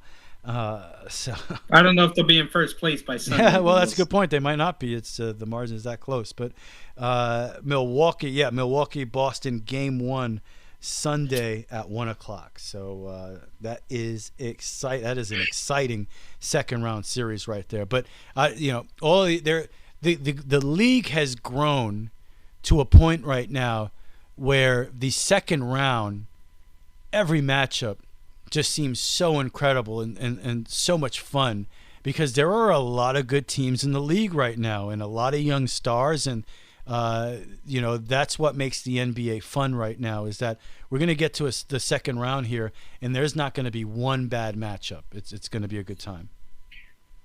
Yeah, so I'm really looking forward to to that, and it's going to be great. And then of course you'll have the conference finals coming up, and then you'll have the actual NBA finals. I think no matter who makes it, it's going to be a fun thing. So best of luck to the second round of the NBA playoffs. And wow, it's hard to believe we've almost made it to another sports segment. Yes.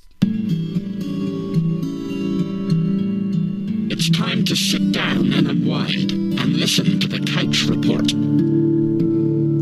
The Couch Report. What was Trent doing?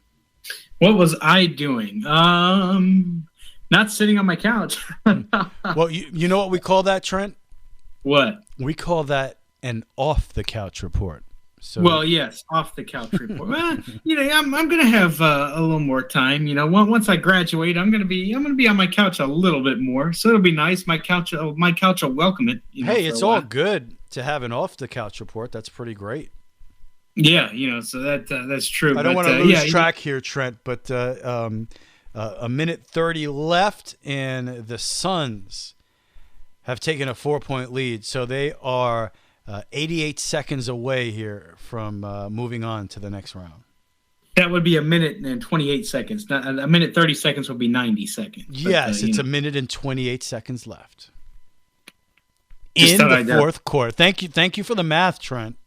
I just thought I'd throw that in there. I didn't realize that you were trained in advanced calculus. It's hard for me to put numbers together like that. let's not get carried away. But yeah, but I'll have to counter report. What have I been doing? Well, I announced I found out that my baseball team that I've been announcing for will get a home game. It's actually this Tuesday night, beginning at 7:00. We're going to play the winner of the Lake Placid Green Dragons baseball team versus Davenport, which is up near Orlando. So we did make the playoffs. It wasn't looking so promising. I thought Tuesday was going to be my last game of the season because it was senior night. But whenever I got to the ballpark Tuesday night, the coach said the rankings came out, and the Avon Park Red Devils will have at least one more home game in the playoffs. So yours truly is not quite done announcing baseball games yet, which I will definitely take. What's that? I said, "Wow!" I know, yeah, yeah. So they have another home game this Tuesday night at 7:00. That will be May 3rd. They'll take on the winner of Lake Placid versus Davenport. It actually might be a 7:30 game. And I think in the playoffs they move them back about 30 minutes.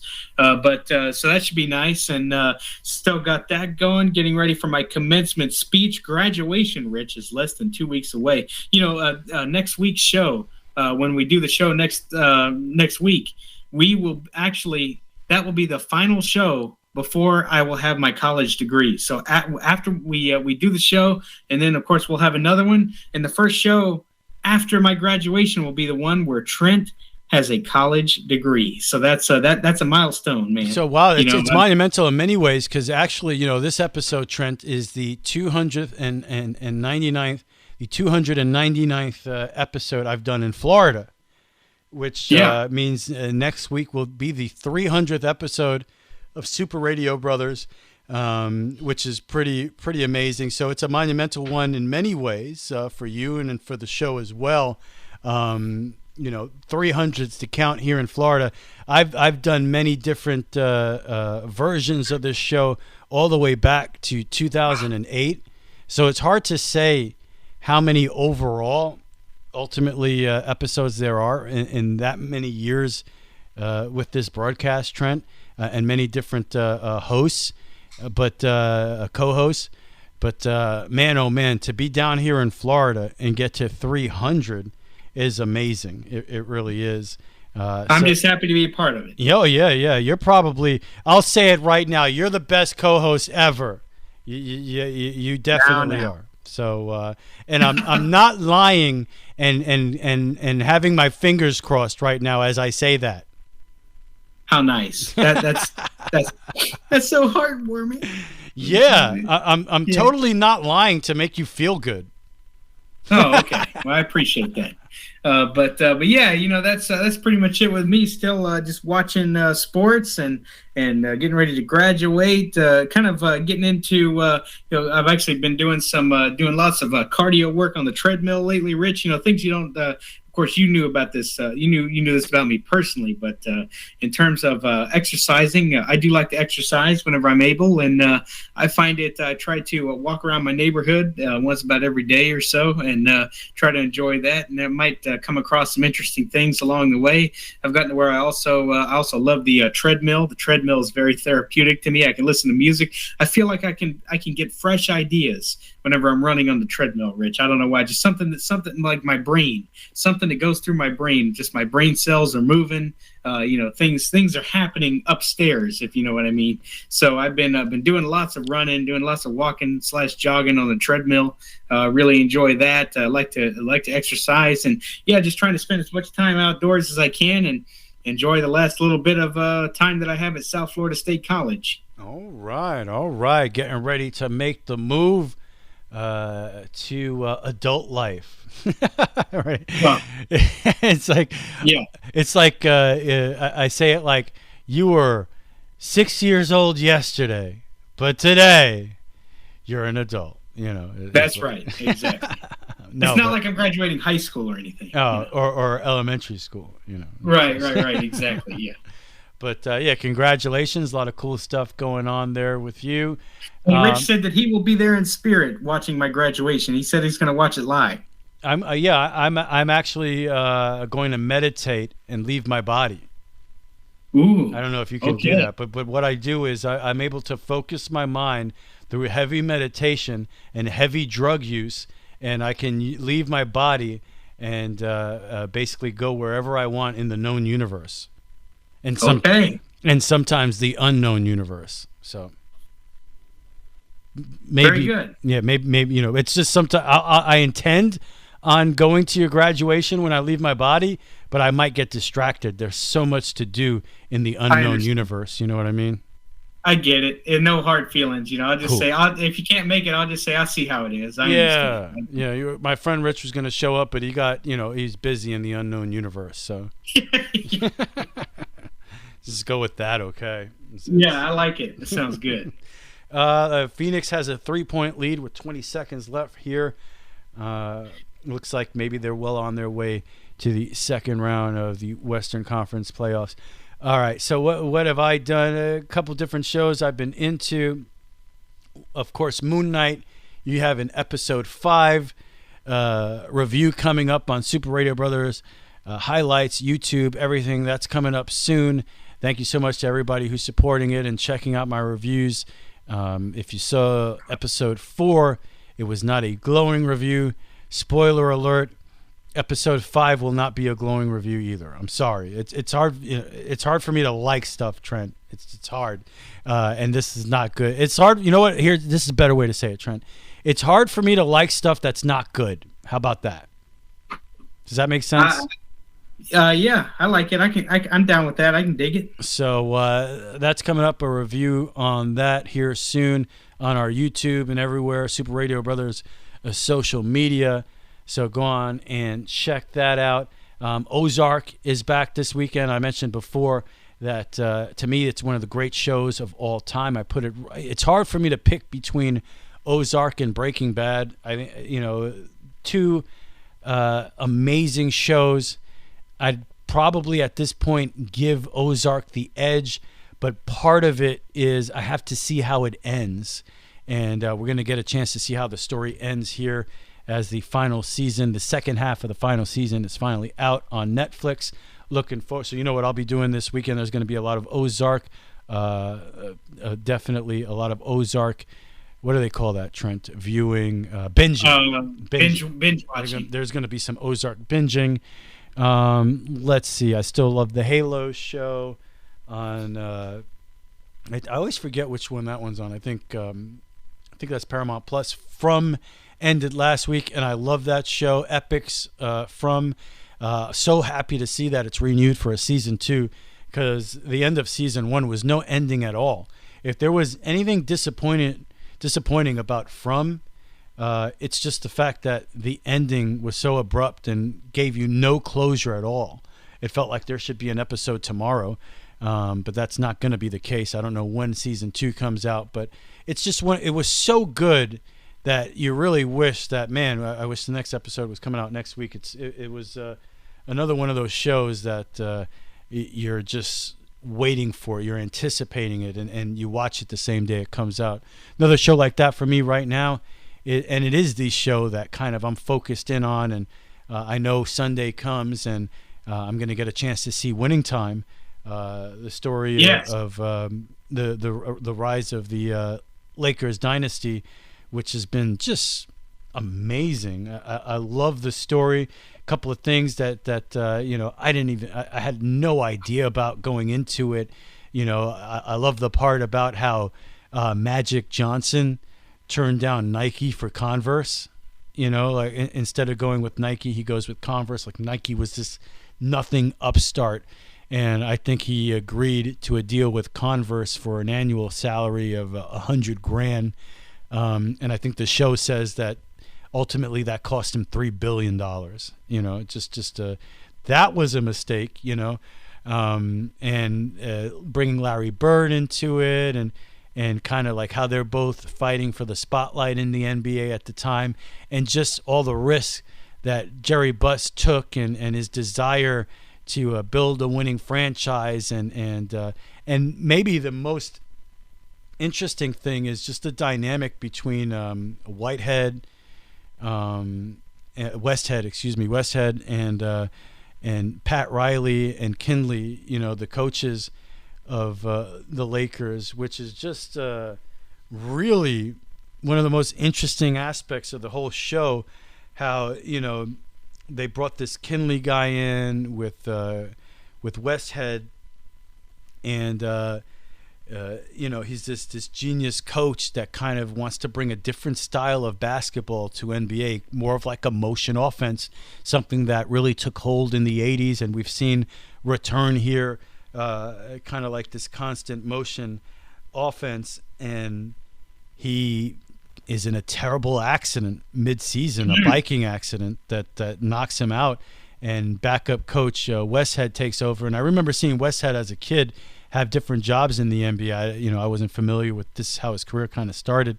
And then Pat Riley goes from the broadcast booth to help him on the sideline. And then how awkward it is when the other coach comes back was just, it's just a really great, fascinating story. It's Jack McKinney. That's the name of the coach who was the first guy.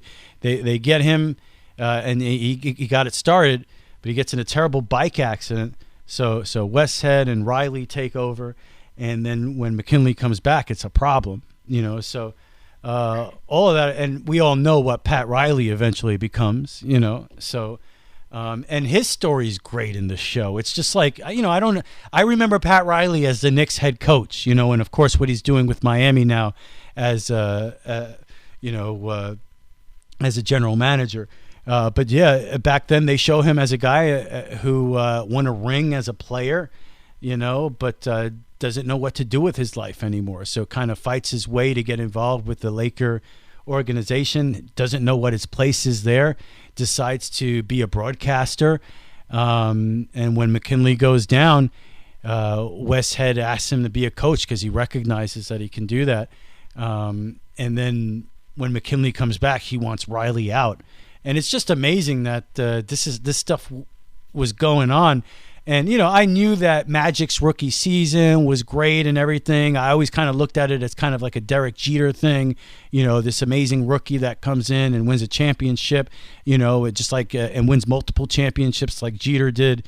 But, man, when you see this show and you understand what was going on with the Lakers that first year, it's one of the great stories in sports history. It really is. It's captivating, and I really think the show does an amazing job telling that story. So that's probably my favorite thing to watch right now. I think it's amazing. And I guess one quick thing here before I end it with stargazing. Got a chance to get out there finally with the telescope in a couple of weeks of clouds and moonlight messing everything up. And I got a chance to see something I never saw before, which is Messier 13, the great Hercules globular cluster. And it's pretty amazing to see. I would describe it, and it is well known that it's one of the great things you can see in the night sky. Very easy to find.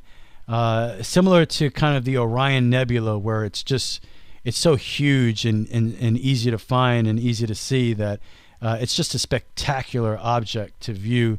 Some of the galaxies and stuff, depending on conditions, you're not going to get the best looks. But I'd imagine with M13, it's harder to get a bad look at it because it's so huge and so bright.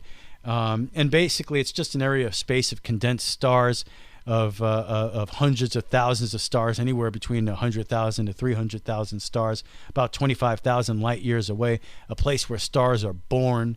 And to look at it is just, again, it's one of those things that, it's to appreciate what you're looking at is to know that light took 25,000 years to get here.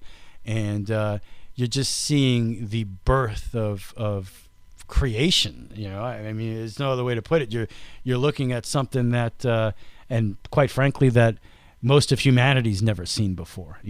People aren't out there looking at M13. I guess you could pull up Hubble images now and things like that. But I guess with your own eyes, most people aren't out there grabbing a telescope and going to take a look at M13. But it's really one of the greatest things. One of the greatest things that human eyes can look at. So it's is pretty cool to see for the first time. And I might actually try to get out there and take a look at it again tonight.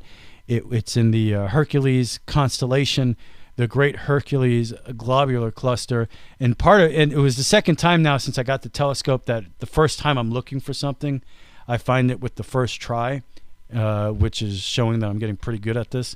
And what made it pretty easy to find was that you could see it in the finder scope as well, so I didn't have to play around with trying to star hop too much. I knew that it was between two stars.